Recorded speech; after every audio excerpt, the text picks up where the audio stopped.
Welcome to the Exceptional Educators Podcast by Analytics EDU, where innovation meets inclusion in education.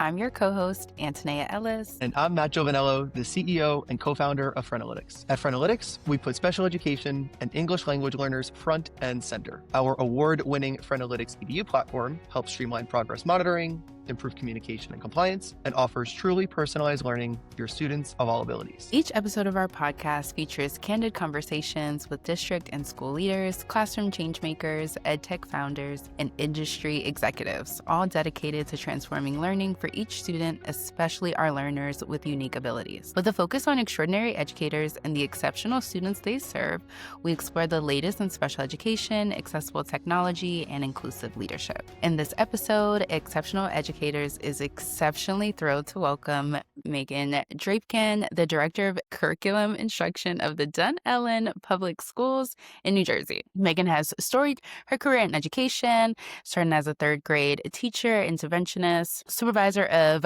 language arts, and now Director of Curriculum and Instruction. We want to start off by asking, what is your why? What got you into education in the first place? When I was younger, I just always loved teaching. I used to set up my dolls and teach. It's just something I really fell in love with. In high school, we had a child care and development class that actually created a child care and development 3 and 4 that allowed us to go work in the schools.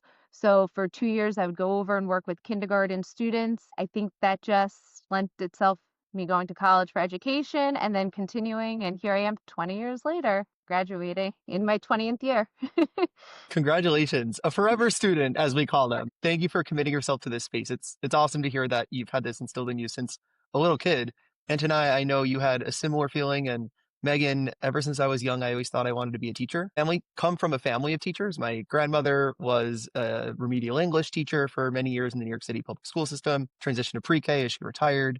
My aunt is in her 24th year as special education on Long Island, so runs through and through. And while I'm not a teacher, at least right now, we love supporting teachers. And we always love hearing coming from your third grade classroom all the way up to the leadership role that you now face. So thank you for that. And let's get into that a little bit more. How did that career trajectory happen? What supports did you get along the way? And what do you make of your current role? I know you've been in it for a little over 2 years. Now you're in another district. Tell us a bit more about how that transition period was. So I was fortunate to get a job out of college in the district that I graduated from. So from there, I started as a third grade teacher, and they were hiring teachers to write curriculum. And being a new teacher, let me apply for everything. And so I did. And I didn't know if I'd get the summer writing curriculum, and I got the job because I guess, not everyone loves to write curriculum. I think I just fell in love with it after my first year. I got to really learn the ins and outs of what makes standards and how to address standards for students and really just look at it a different way. So instead of teaching to a book that's in front of me, I can look at certain standards and know what my students have to achieve. After 4 years in my first district, I went on to another district that had a high ML population of 88%. I worked there as an interventionist, and then I became a literacy coach. So I really got to dive in. I became Wilson Level 1 trained, taught me how to teach students how to read. And I was like, wow, this would have been a great class to have in college. They never really taught us the foundations of how to teach students how to read. And I just fell in love with that. I asked to go back to the classroom because I really wanted to use my skills there. And I worked in a third grade class of a SIOP class, the Sheltered English Instruction class. And I had about 28 out of 32 ML students. And I really got to apply those foundational literacy skills with them. I then became a data coach. I was also really into data. From there, I moved on to another district after 4.5 years and became an interventionist. So there I got to really hone in on my intervention skills. This was around the year that New Jersey passed the dyslexia law. So I was a big advocate in that and the leadership team there to create the dyslexia process and help to refine their MTSS process, all as an interventionist. I came there with my supervisor cert. So I'd gotten my supervisor certification in 2013.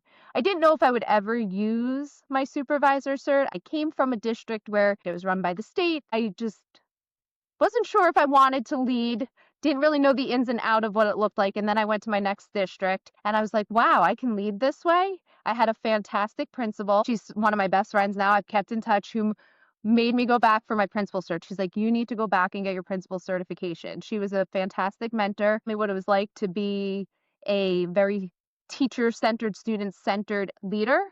And so I went back for my principal cert, and they knew I was there for a stepping stone. I didn't really know, and I was like, I'm not sure. And in 2019, I kind of set my eyes on starting to look for administration. In August of 2019, I started as a supervisor of English language arts. And then in 2021, I became a director of curriculum instruction in my previous district, and I moved here in the spring of 2023. So I'm in my 5th year of being a director. My principal really let me see the different type of leader that I could be.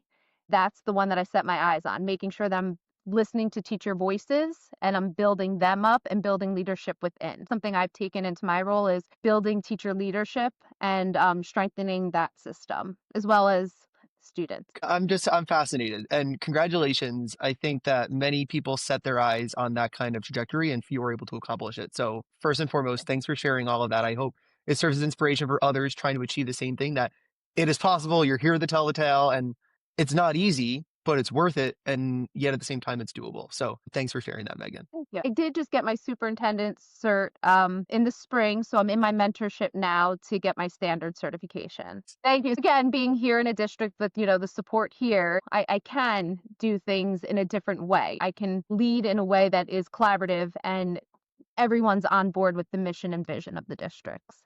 Well, let's get into that some more. So expand on the mission and district of Dunellen Schools. I know you have about 1,400 students. You have a relatively high multilingual learner population. Let's talk a little bit more first about what your district looks like in terms of student enrollment and the landscape there. And then also, it seems so obvious to you that the way your district is run is really different than the way the previous districts you were part of were run. Let's try and unpack a little bit the positive differences that you're seeing here that you just love and want to brag about. I didn't think I was going to actually even apply to this district. I was in my old one and I happened to get an itch to look online and I saw an opening and I'm like, where is Dunellen? Because I live the Jersey Shore. And I put it in and I'm like, oh, it's like 50 minutes away. And I was commuting about like 22 to 25. The first session was a Zoom call, and the superintendent, he was new to the district too. He had started September of 2022. This is November of 2022. And we have a lot of the same alignments. I remember telling him, I'm sorry, I can talk about data all day long. I am probably talking your ear off. And I didn't know where it would lead, right? The whole time I'm like, I'm not going to Dunellen. That's far away. And I'm here. Demographics here are very similar to a lot of the districts that I have been in. It's we have about 61% Hispanic population. We're about 19% ML population. So I oversee ML department. We're about 12% special education. So we have a wide mix from our preschool all the way up through our 12th grade. And here it's really focusing on getting our families involved in their child's education. We've been really pushing that needle. It's a nice little district. So we have small town vibes, we call it. We've been able to expand even our ML department. When I started, there was 5 ML teachers. We now have 8. We have 4 at our elementary, 2 in our middle school, 2 in our high school. So that has really helped with structuring and just what our classes look like, how we can support our teachers. I do have to say the staff here is very open. I think that was one of the things that I just really took to. They're excited. They want to learn. Dunellen was set back. When I came here, it was instructional practices weren't really evolving, and they knew it was time for a change, and they were excited about change. So I've been able to come in and just bring them along with me. Our intervention, when I came here, was completely pull out. And we now have 5 interventionists, and we do a push and model through MTSS. I've created a nice tier 1, tier 2, tier 3, where everyone is in except for our tier 3. We have Wilson groups for our gen ed students. So we've really created a nice prevention program for our students. We now this year hired an interventionist in our middle school. So she'll be working on there to keep expanding the supports that we need for all of our students. And we're just really bridging those gaps with our special education. We're bringing more inclusion. They're coming into our science and social studies classes. I'm stationed at the high school, and the MD class comes to visit me every single day last period. It's the best part of my day. They're very excited. They do iReady. So we have iReady contests. iReady Curriculum Associate donated tons of stuff. So we have a little toy chest, and they come and they do their punch cards, and it's just very welcoming, and there's a lot of excitement here. We have adult ESL classes. We're trying to bring our community in. So it's just really getting everyone involved. We have family engagement nights for our literacy, math, ML students, P students, and about like 10 grants since I've been here. So we brought a lot of money in to the district. A climate change grant down at Faber Elementary, and we have the largest aquaponics system in any New Jersey school. It takes a whole entire wall of our preschool wing. And being in such a small district, not everyone always gets to hear or see the wonderful things that are going on. We have 2 aquaponics system, a hydroponics, and we just redid all the outdoor garden beds there. That is awesome. I just want to piggyback on your emphasis on change. How or what would you advise teachers who just feel stuck in the classroom, not really knowing they want to stay in education, but they just don't know where to go? They're kind of feeling overwhelmed with the students and the behavior. And it is like such a beautiful story of working upward. I think for teachers, it's looking at what is available within the district. So does your district create opportunities for learning? And that's something that I feel is very important here. So I've started a lot of committees. We created learning experience leaders. So we have leadership, we have teacher leaders within our buildings. So it's looking for those opportunities to lead within the district. And if there's not, what networking can you do within your county or your town, depending on your state you're in? I know some are county based, some are town based. Just networking yourself and getting out there, getting your name out there, meeting other people. I think one of my benefits is that I've kept my connections in different districts, but I also network. So I will pick up my phone, and my mentor from when I received my principal standard cert, we're still good friends. I'll reach out to her. My network from when I was in Monmouth County, New Jersey, they had a director's supervisor group. I stay in touch with a lot of the leaders from there. If someone's looking to grow, it's what do I want to do next, and what opportunities are in my district that I can maybe see what I like. And if I don't, it's a teacher's market here. So what am I looking to do? I added a commute on. I didn't think I would do that, but I did. It's worthwhile sometimes, depending on your personal life looks like. Can I add a little bit of a commute on? And what does that district have to offer me?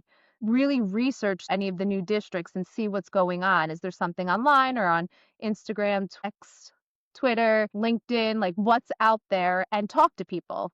There's a lot of Facebook groups that I'm on, and people will post and just ask each other, like, what do you like about this district? Are there opportunities for growth?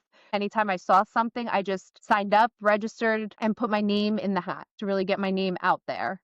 And then I kept connections with administrators in other districts too. Share out your information with other teachers. Be a leader too within your own department or grade level. How can you leverage your own leadership with amongst your own teachers and grade level? That's how I kind of started within my 3rd grade team. I love that. I think you're embodying what you learned in your master's classes and your certification classes of being an effective leader. Like, you were carrying it out and putting it into practice and being like, hey, I want this role and I'm going to show you that I mean it. And here are the ways I would be a leader if you took me on. And clearly a couple people had their head on straight and they were observing and they made a really good call. And I think that's how, in part, Meagan, you were able to grow and scale into the positions that you now hold. Now you're paying it forward to show other teachers who want to get into roles similar to yours exactly what to do. I think the advocacy piece is important.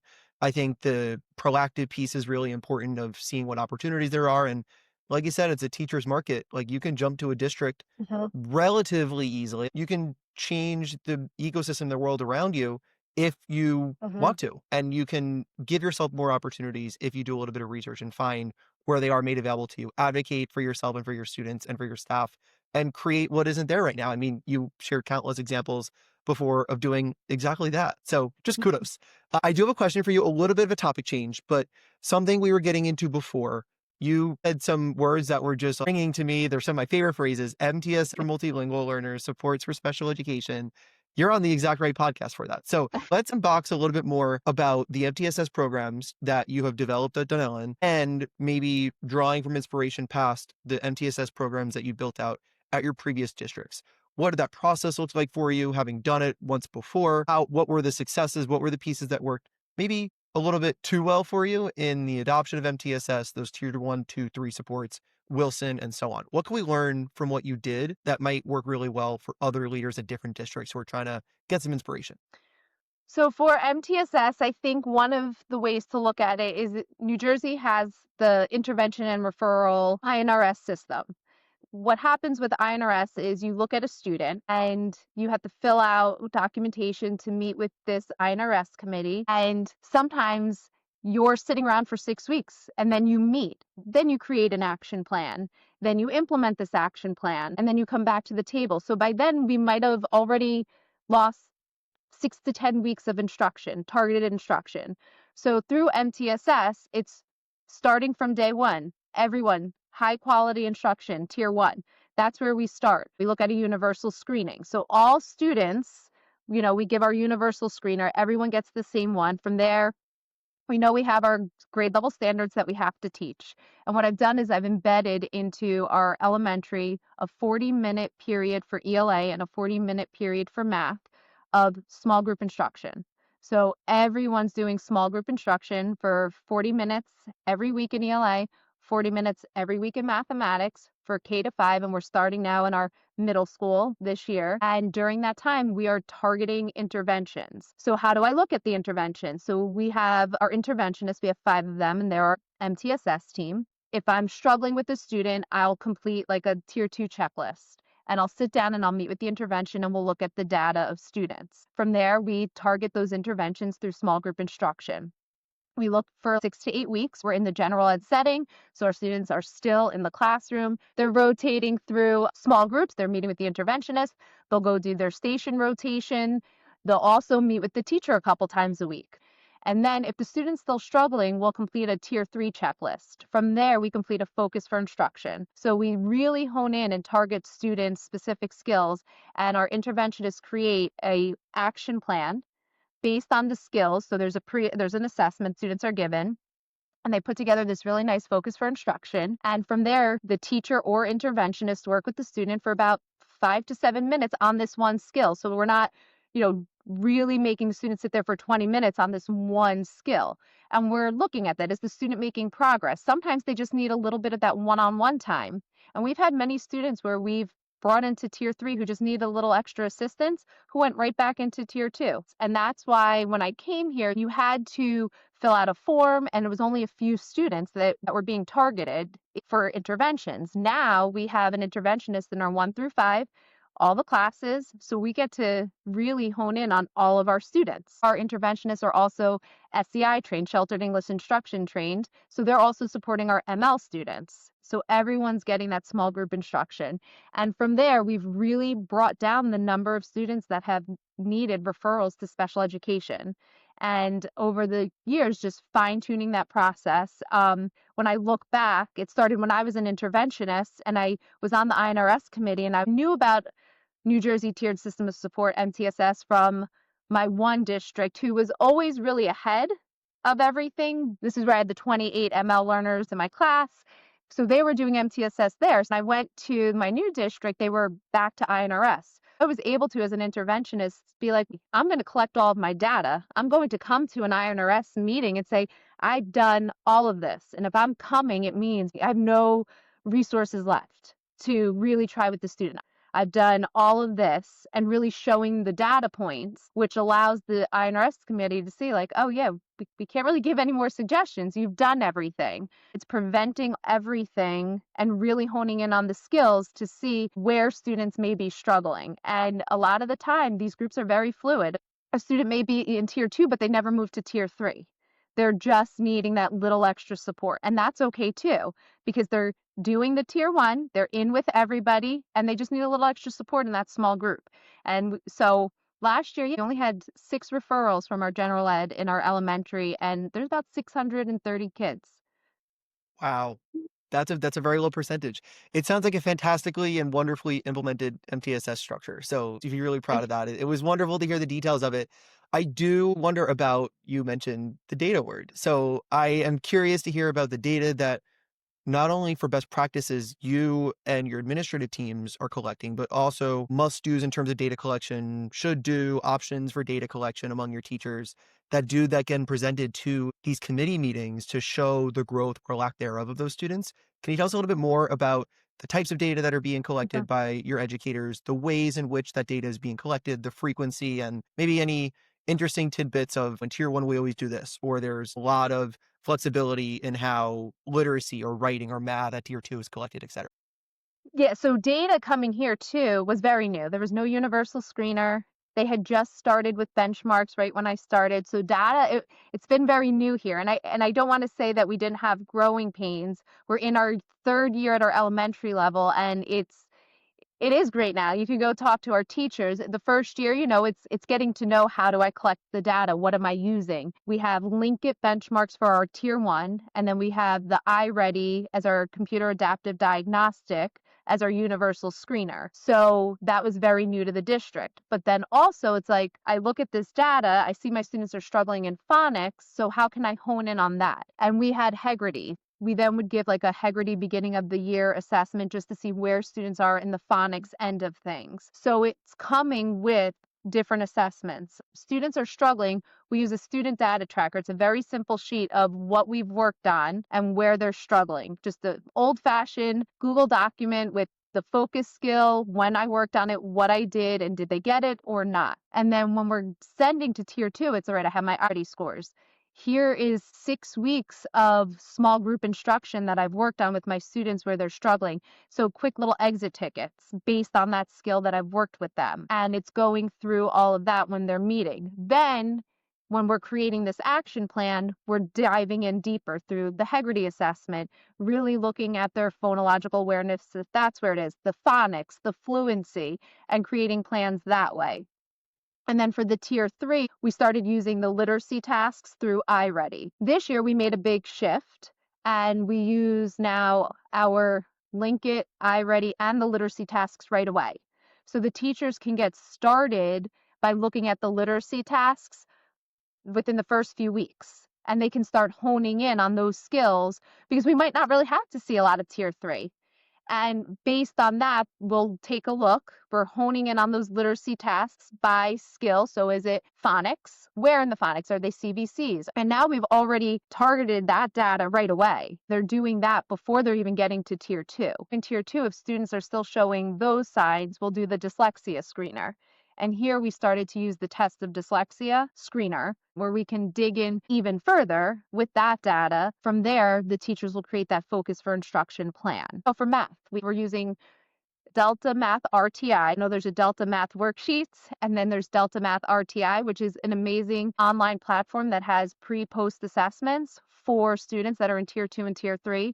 So we've been using that. Math doesn't have as many foundational resources as language arts. Based on what they have available, we've created the pre-assessment in tier 2, the post-assessment in tier 2, the pre-assessment in tier 3, and the post-assessment. Based on that, they all create a focus for instruction for students in math, not just ELA.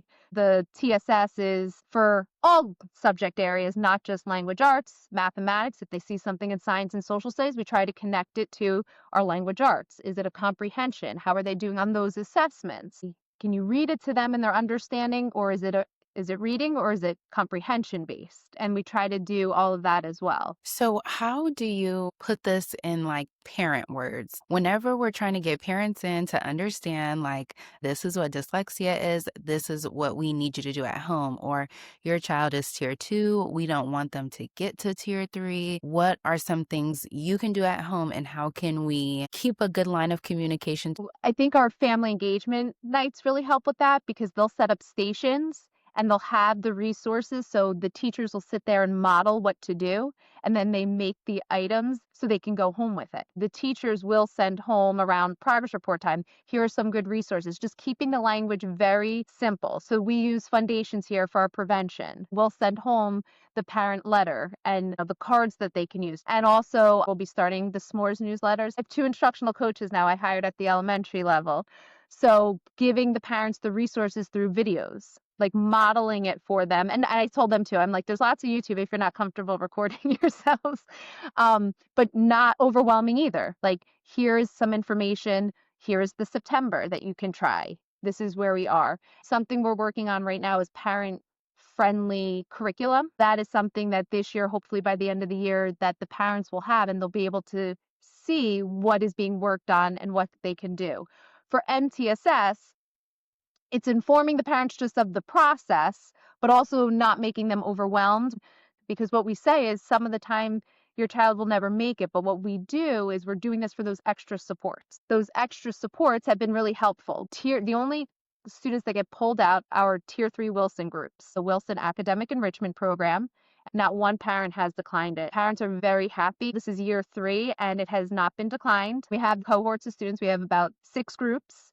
The parents understand that everything is being done in the classroom with the exception of our Tier 3 Wilson groups, and they've been very happy with that. So I think them understanding that most of the support is happening within the classroom and they're getting the same materials that students who aren't struggling are getting. They're seeing the same high quality instructional materials. And then during small group, everyone's looks different. So we also do enrichment during that time. So not just focusing on our struggling learners, but our teachers are doing the G&T and enriching within that period as well. I love everything that I'm hearing, Megan. Your approaches to tiered instruction and pull out intervention and tiered support sounds very intentional. I suspect, although I don't want to cast too much judgment in this next comment, but I imagine as someone with dyslexia, you have a soft spot for these students, especially those who are struggling with literacy and with writing. Tell us a little bit more about the lens that you look at to your students who are diagnosed with dyslexia, what that referral process might look like, what their supports might look like specifically, and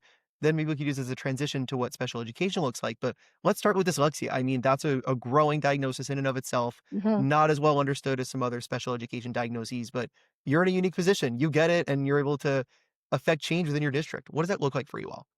So one statistic I always give is that it's 1 in 5 students have it.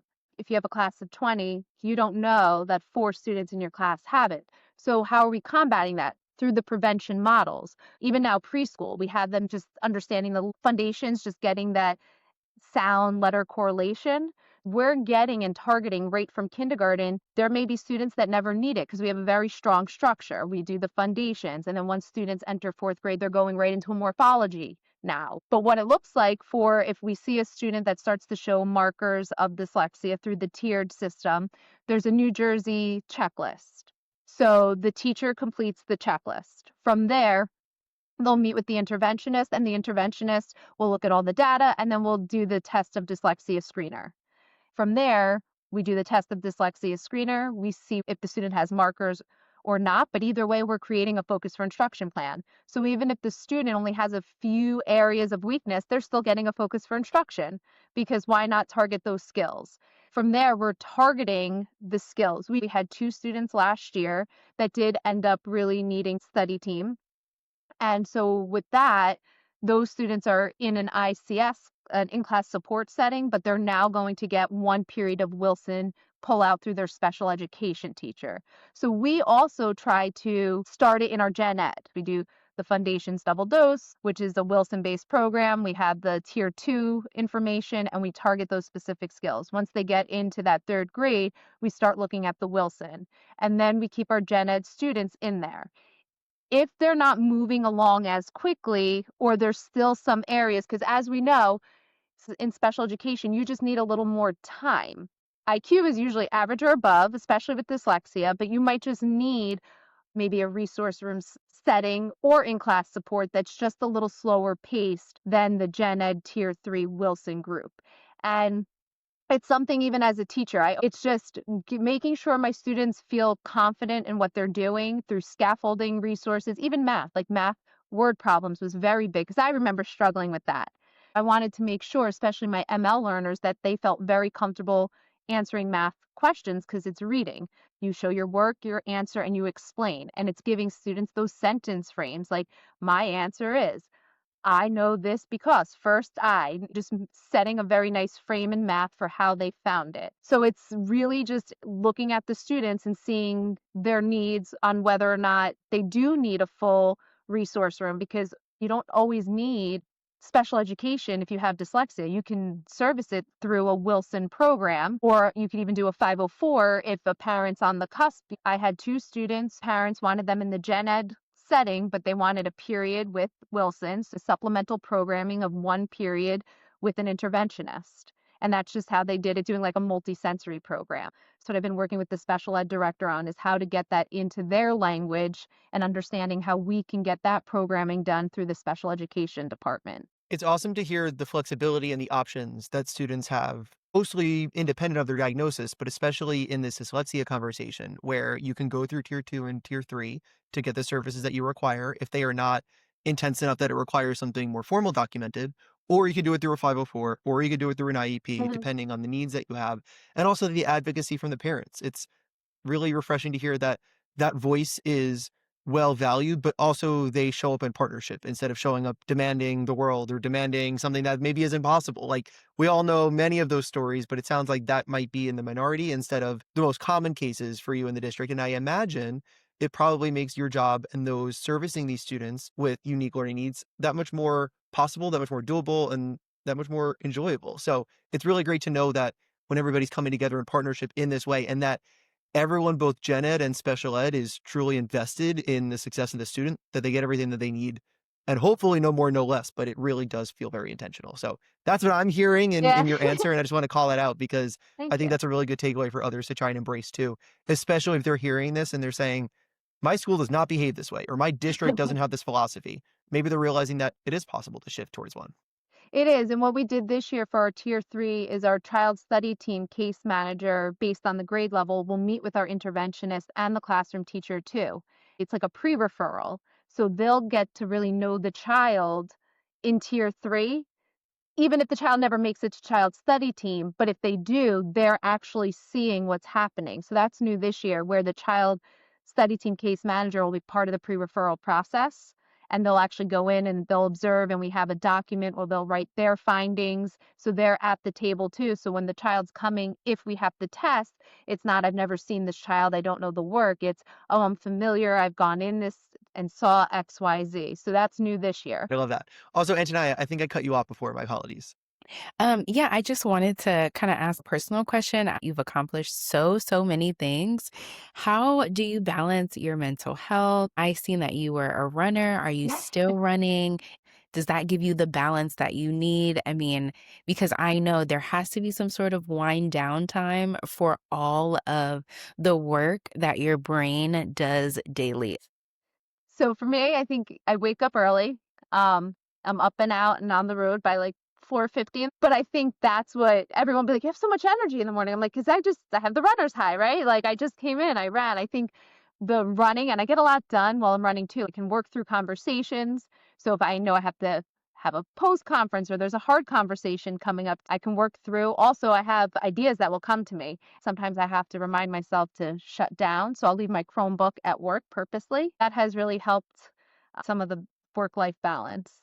You have soft boundaries and you have hard boundaries. It's reminding me of an episode from one of our first seasons. We had a recently retired school superintendent who doubled as an ultra marathoner. He was like, I need a way to decompress and unplug because I'm only as good as my mental health is. And if I show up giving half of my all, then everybody else feels that. And as a result, it spirals down. And somehow he started running 100-mile marathons. Everybody has their own outlet, and it's really cool to hear yours. And for those hard and soft boundaries, it's a great way to separate yourself and show up refreshed. And whether it's on a run or otherwise, come up with all the great ideas that you were sharing with us today and then some.